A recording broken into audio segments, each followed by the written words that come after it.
Welcome back to Conservative Conversations. I'm your host, Reid.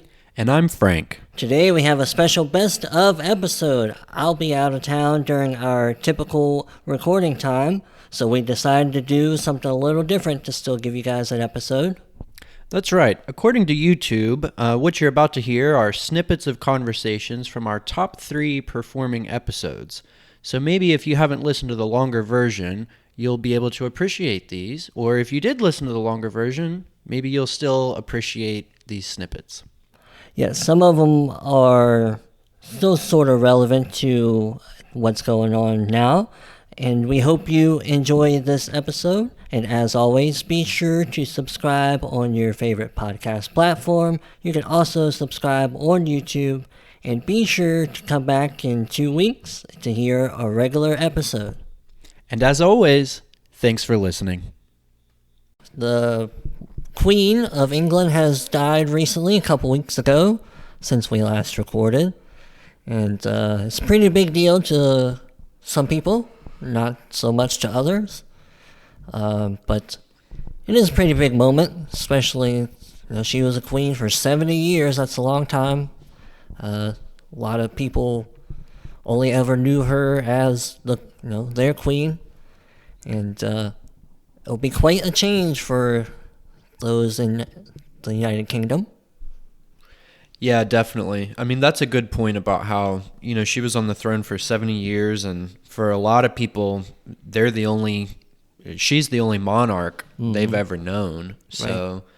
It's kind of interesting losing that piece of history, really. Right. That's what she was. Sort of the link to the older generations with the greatest generation, Right. So in a way, it's sad. Yeah, definitely.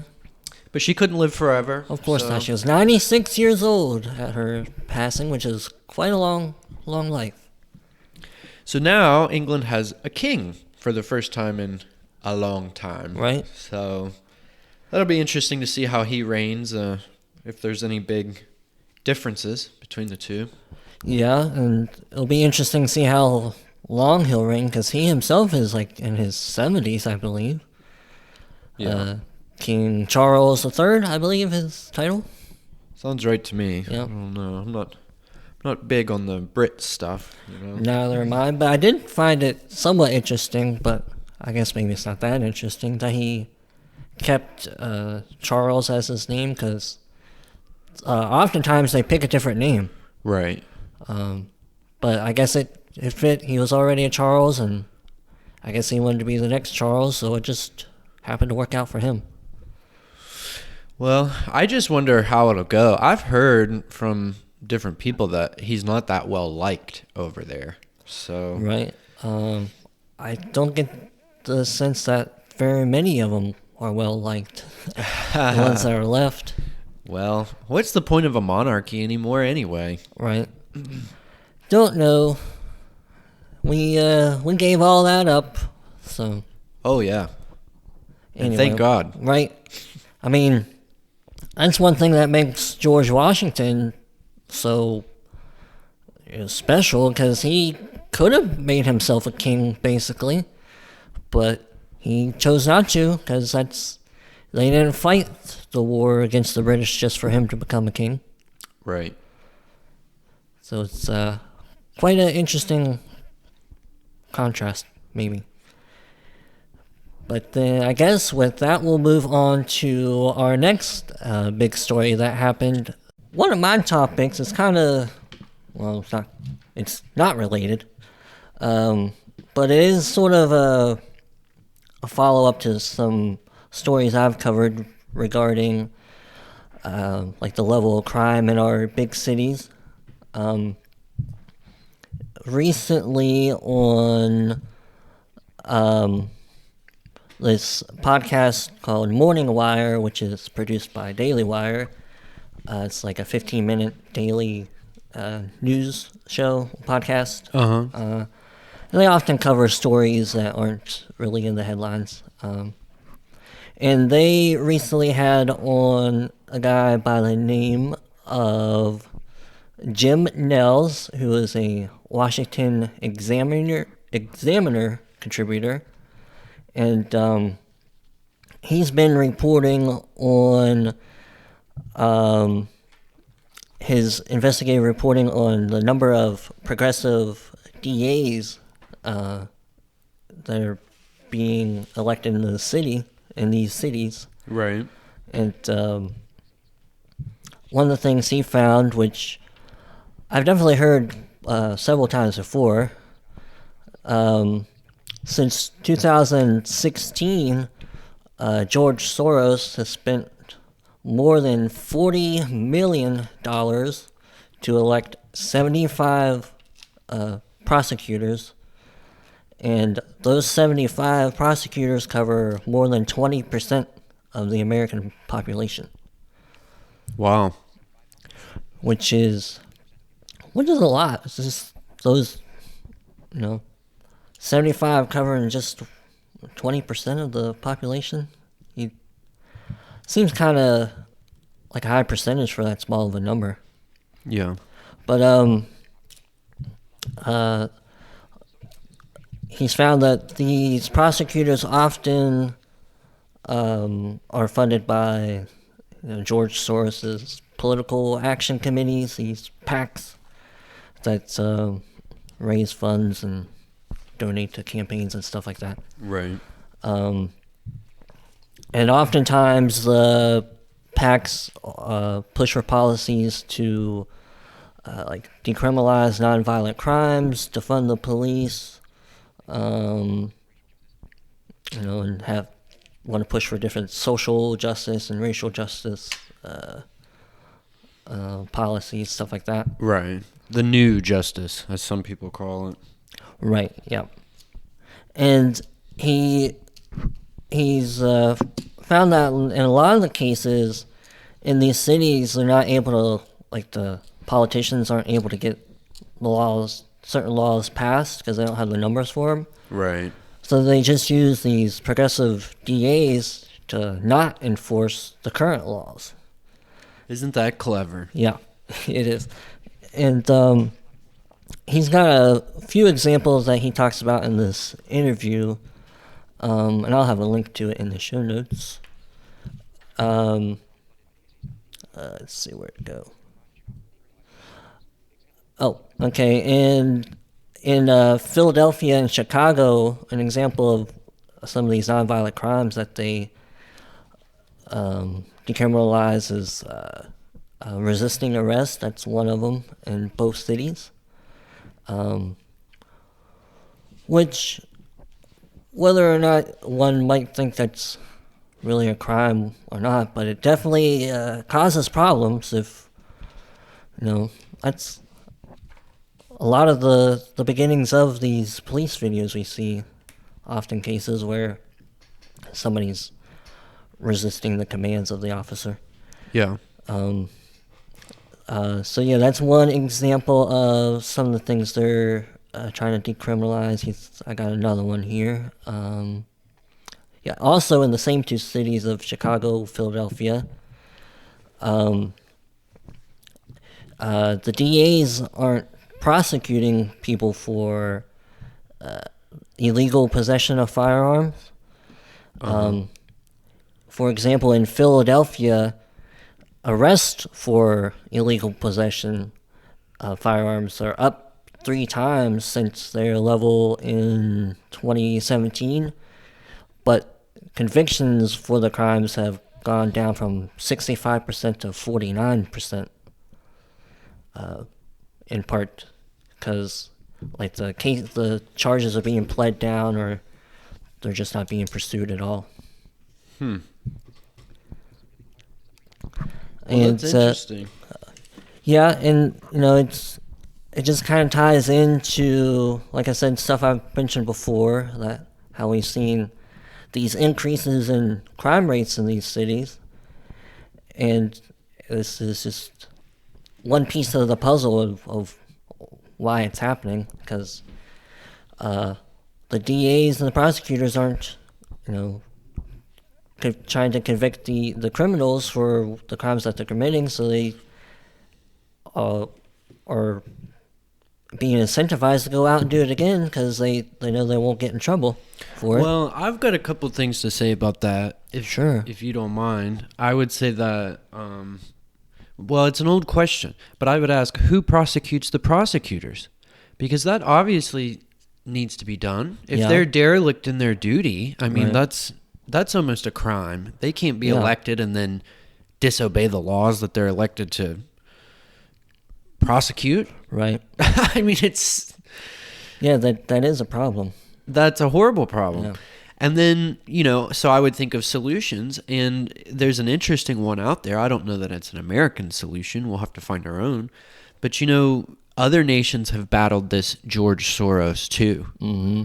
And there have been countries like Hungary. Hungary's a perfect example. They even have a Stop Soros law that combats illegal immigration or essentially immigration into their country. It heavily curtails the immigration that was happening before the law. Yeah, I've definitely heard of that. Tucker Carlson's done reporting on Hungary. I've seen some of his videos. That's right, on Fox Nation. Mm-hmm. Right, yeah, I remember he put out those series of interviews or whatever it was with Zelensky or... Oh, not Zelensky. It wouldn't be Zelensky. It's that other fella whose name I can't recall. I can't recall his name either at the moment. But yeah, those were pretty good series. Mm-hmm. But the other point that I'd like to make, if you don't mind, is one that you'd think that these almost like socialist liberal types wouldn't approve of one rich man buying that much of an influence when he's not even a citizen of these municipalities. Yeah.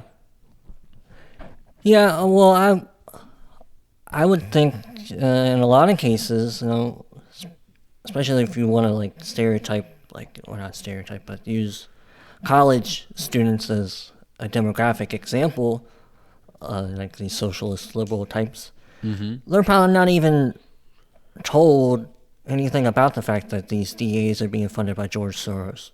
Surely not. So, they wouldn't even question that.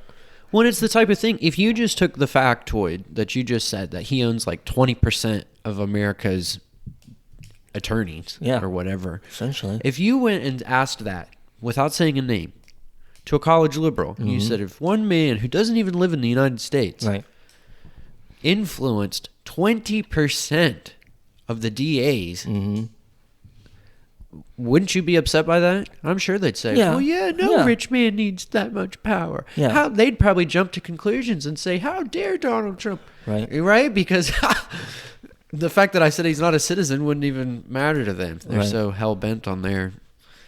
Well, then I think if you start to get into specifics and tell them what kind of stuff these DAs support, but then they support that stuff too. So that you get them questioning, well... maybe I don't mind it, or whatever, stuff like that. Yeah. So they're willing to look maybe past I'm a little George Soros acolyte. Who is this George Soros anyway? Right. Well, and lastly on this topic, this Jim Nels has previously reported, and he mentions in this interview how the rates in crime and the fact that criminals aren't being prosecuted for the crimes has negatively impacted police officer morale. Oh, yeah. And which makes absolute sense. I said this out loud while I was first listening to this interview. How many times can the police go arrest the same faces over and over again before they get tired of doing it and discouraged from doing it? Yeah.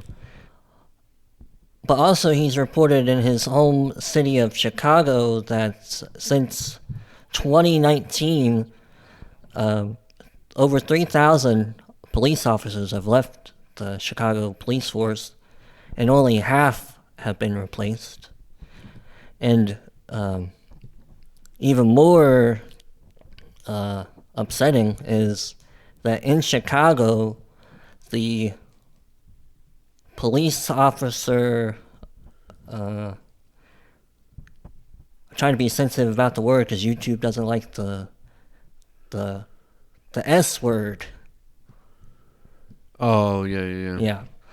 Well, you could say self-cancellation. Yes, that works. 60%. No, I'm sorry, I'm kind of saying this fact backwards. The self-cancellation rate of Chicago police officers is 60% higher than the national average. And on top of that... Do you mind to repeat that? Yeah. The police officers' self-cancellation rate in Chicago is 60% higher than the national average. Gotcha. Okay. Well, I think that actually would make sense. I mean, their hands are so tied, and it's practically a war zone. Well, he also points out that since 2018, when Kim Fox took office, more than 20... And she's one of those Soros types. Yes, more than 20 officers have self-canceled themselves. Which is truly tragic. Sad. Yeah, because he says nobody's reporting on this in Chicago very much, but luckily he is, and hopefully more people will see his reporting, especially in Chicago, and try to demand some change. It's just terrible. Yeah. They need... We've addressed it before on this channel, but it starts with that Lori Lightfoot. I'm sorry. Sure. Because even if Kim Fox was still in the job, if they had a good person leading Chicago, Kim Fox wouldn't be able to get away with that. Yeah, exactly. It's good leadership. They lack it in Chicago. They have for a long time. Mm-hmm. I mean, we've mentioned this problem too. I mean, with statistics like this, what person in Chicago is going to want to go be a police officer? Well, they'd better pay $1 million a year. Right. I mean, because like I mentioned, one of his statistics is that only half of the police officers have been replaced. And it makes sense. Like I just said, who is going to want to go be a police officer other than desperate people? Yeah. And potentially... Well, then the whole department's going to go downhill. Sure. Well, because they'll have to throw out, a blanket-wide offer to get people in. They'll just say, okay, we'll take you with a criminal history. We'll take you with drug problems. We'll take you. Well, just as long as you can breathe, come on in. We'll take you. And where's your police force going to be then? Well, I'll tie it up with this since you said that. This is what we saw in Memphis recently with that... when those police officers beat that young man to death. Yep. The Memphis Police Department had lowered their requirements, and I'd have to go try to look for an article again, but I'm pretty sure I heard that at least one of those 5 officers were a convicted felon prior to them Well, it being just employed. makes sense. I mean, you're seeing it in every industry. Why not with the cops as well? Yeah. Do you see it with the Army, for goodness sakes? Right. They've lowered their standards. Now to be a Navy SEAL, they've lowered their standards. I mean, Yeah. I don't want to get up on my soapbox, but I think it all goes back to that No Child Left Behind. That was such a lowering of the bar that I think that's what people have just grown up with now, is let's just lower the bar. Everybody can graduate. Everybody can jump over, Oh, you can't jump over? Let's put it down lower. It seems like we're racing towards the bottom. Yeah, definitely.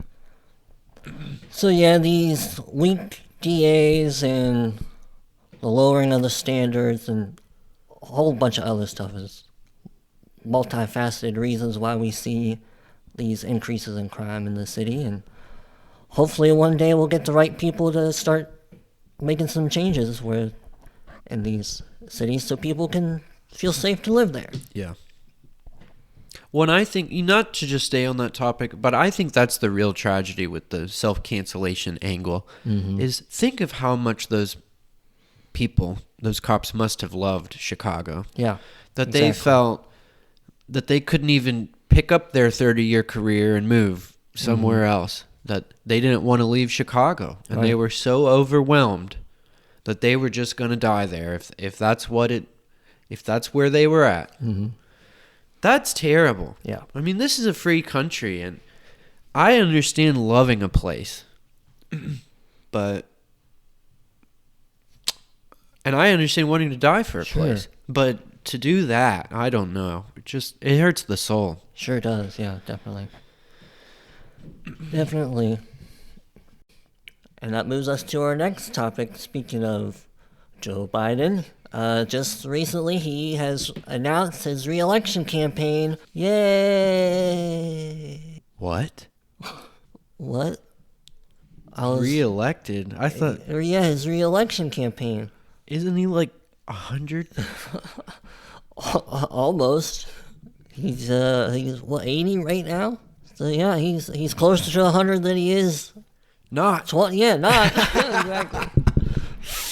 Right? Wow. Can't believe it. Yeah, he put out a roughly 3-minute long video. It was... Yeah, I saw it. It was pretty cheesy. Yeah, like... I'm not actually shocked. I just think it's Right. shocking. It is shocking. Right. He's going to be like the oldest president ever. Yeah, and... Good job, Democrats. Yeah, exactly. He's, You need some brain-dead loony to do your work for you. Ugh. now that it's official, I can't see them trying to back anybody else for the nomination. I mean, I guess they still might. Who knows? But I don't know who they're going to replace him with. Pelosi. Oh my goodness. Pelosi. The most hated woman in America. Isn't she, like, older than him by, like, a couple years? She's like 110. Oh, gosh. She once rode a pterodactyl. Oh, really? She was the Flintstones next door neighbor. Yes, exactly. Yeah. But yeah, I think he might try to do his hiding in the basement stunt again. He's not going to go out on the trail so often. No big rallies. Well, it got him elected the first time. Right, exactly. Because even in this re-election video, I mean, from my understanding, there's no live footage of him. It's all been, like, stuff that's been taped before. And you don't see him speaking. You hear him speaking, but it's all, like, voiceover. So they don't even want to, show him in real action. Of course not, because you know why? I mean, the Trump campaigns write themselves. All you have to do is have Joe Biden's voice, like a voiceover, like you're just saying. You remember how he said of Trump, he said, watch how he walks down ramps and I run upstairs. Right. And then show him falling off his And then bike. show him falling over and over Yeah. and over and over and over. And do it deadpan. Right. Dead serious. And just show him falling. No laugh reel. Nothing like that. Right. It's great. And then just over the weekend as we're recording, they had the White House Correspondents' Dinner. And he was out there making jokes about him being old. I don't remember what he said, but, he's trying to play it off. Yeah. And schmooze with all those people again. Because they weren't doing it for a couple of years, were they? I don't think they did it for a while. That's possible, especially during COVID. I don't think they did. I was going to say during Trump period, but yeah. Yeah.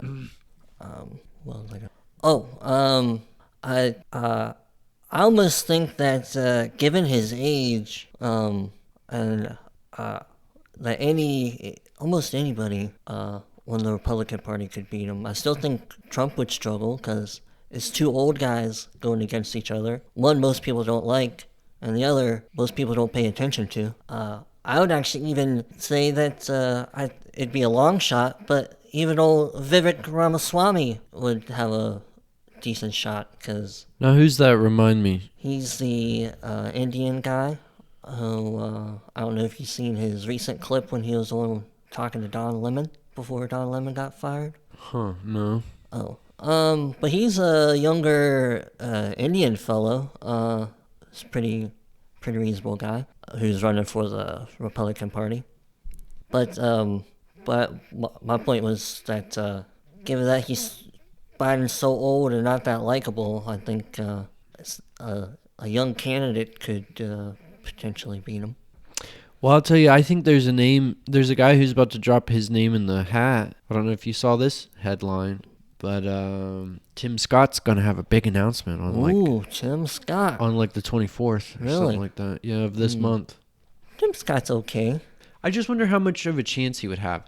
And I will say this, I think he is the type of candidate that needs to be pushed and backed in the Republican Party going forward. Right. Candidates who are from the outside, who, I think we're the true patchwork and the true quilt work. Right. And we will take anybody of a reasonable mind, Mm-hmm. And I think we need to show that more and reflect that, not just a harmony, but how it takes all types. It takes everything. Well, to I make think the that world shows in the Republican field itself. How many, in 2016, that race, there was 17 candidates in the Republican Party, and I don't know how many there were on the Democrat side, but certainly not that many.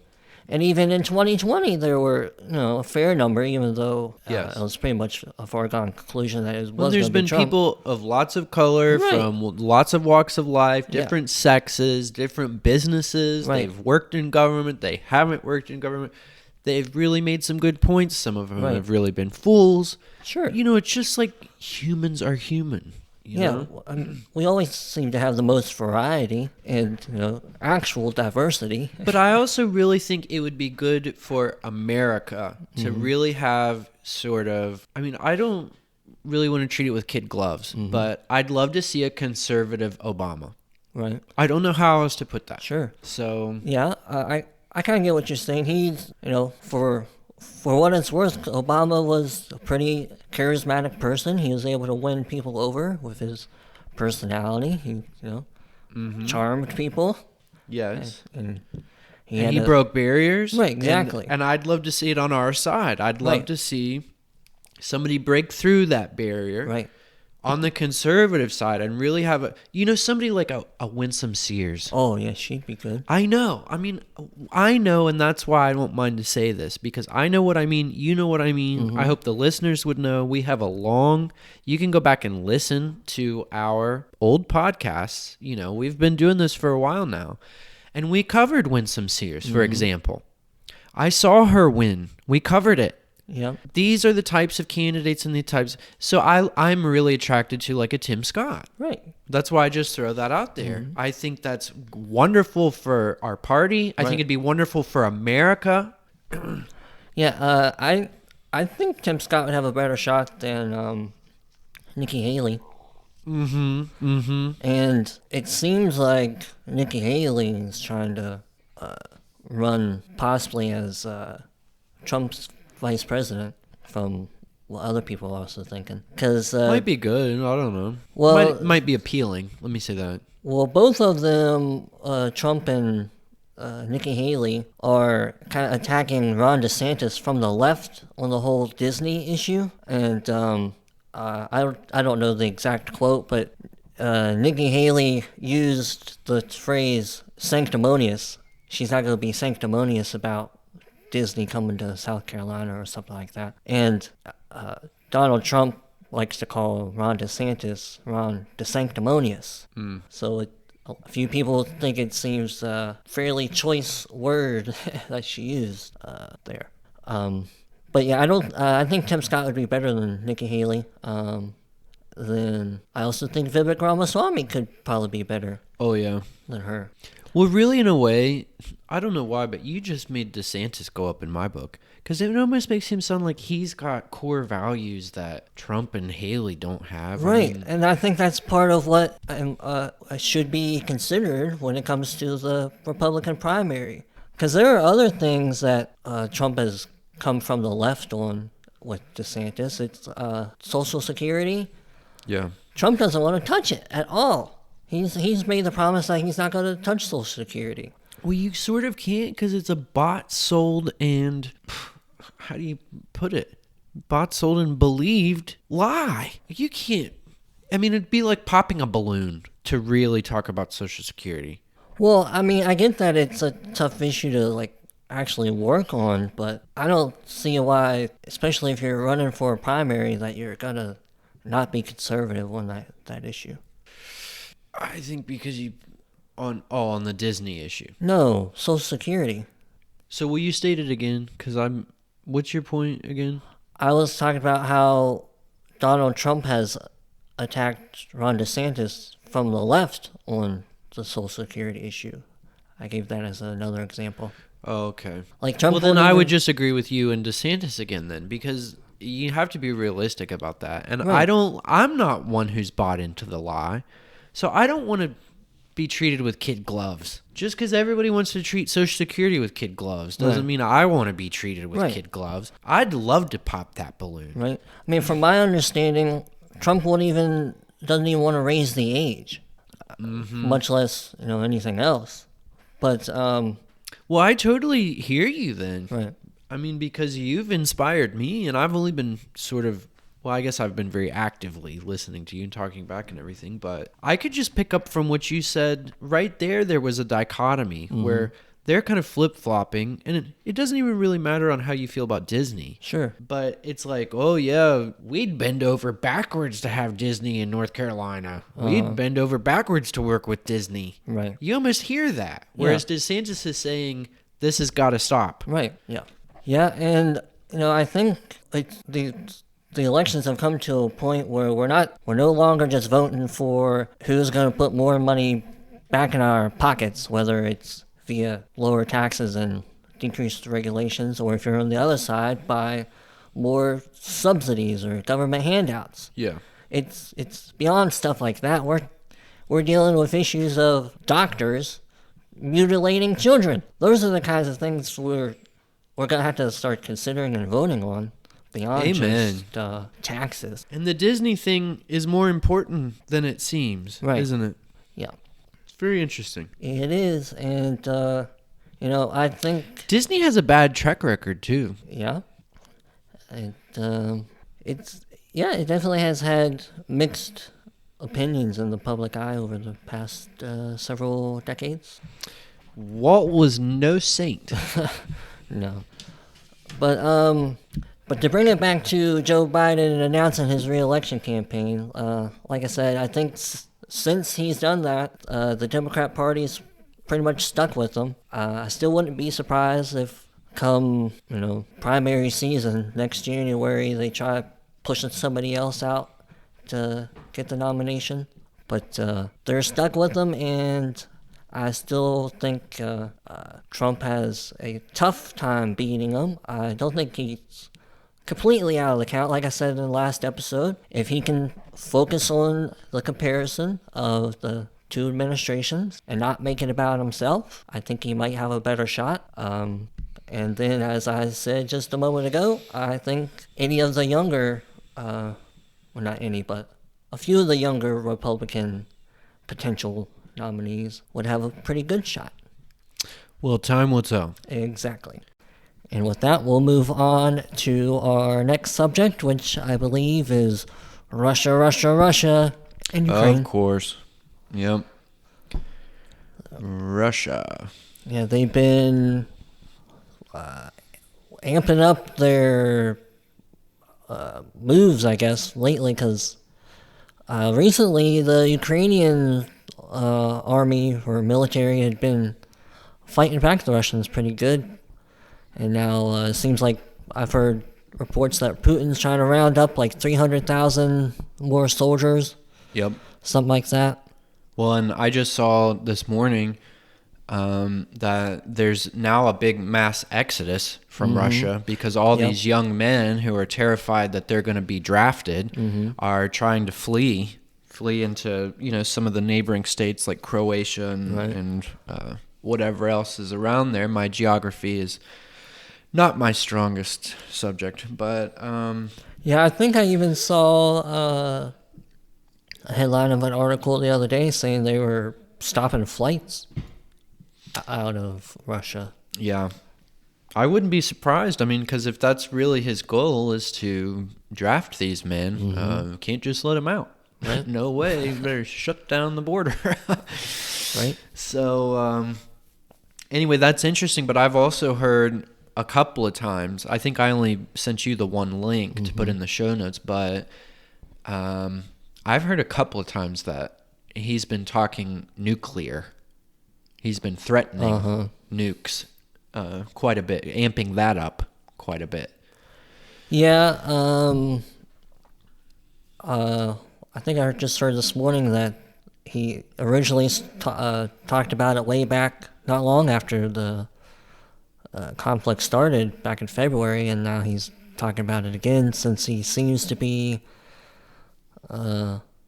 flailing in his attempts to take over the Ukraine or whatever he's trying to do.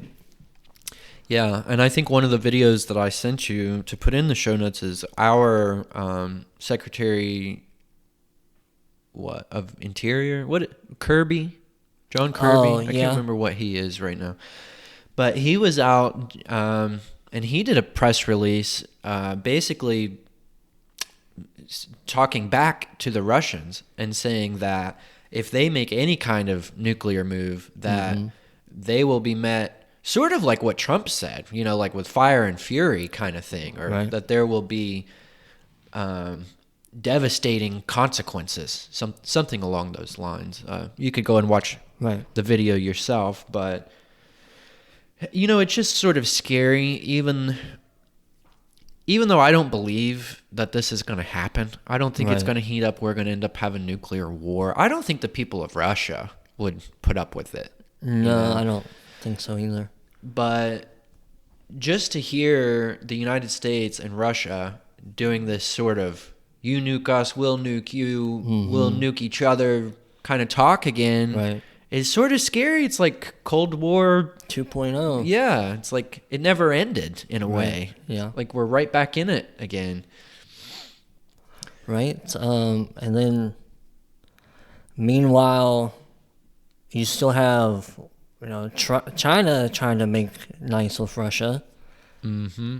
And a lot of people believe that even though Russia is the most active adversary of ours right now, China's the most important one to keep an eye on. They're like a sleeping giant Yeah. or sleeping tiger or whatever. I don't know. Right. But yeah, I mean, we've said it before here on this channel. I really believe that China is the real threat to America, not Russia. I think Right. it's a lot of political theater and stuff. Right. But another thing on the back of this is that there's a story out that North Korea is once again Yeah. testing and firing off missiles. Right. We sort of talked about this earlier this year. They were launching missiles right around January, February. Goodness gracious. Mm-hmm. So it's no surprise. It's not a surprise at all. As soon as I saw the story, I said, "Oh, great." I said, "It's like Obama's in office again." Right. Yep.